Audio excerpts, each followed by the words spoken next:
నేడు నేడు నేడు నీవు చూచుచున్న ఐగుప్తీల నీకు చూడవు అంతే. ఆ పక్వ దశకు వచ్చిన దాకా వెయిట్ చేస్తాడు.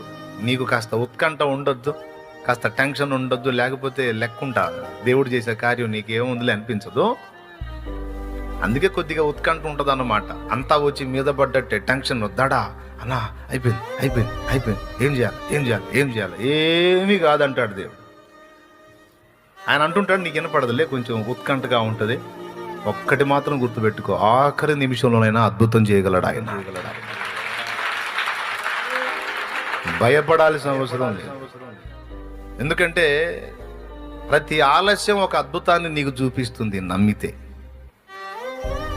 ప్రతి ఆలస్యం ఒక అద్భుతాన్ని చూపిస్తుంది నువ్వు నమ్మితే, విశ్వాసివై ఉంటే. ఊరకనే నిలుచుండి చూడు.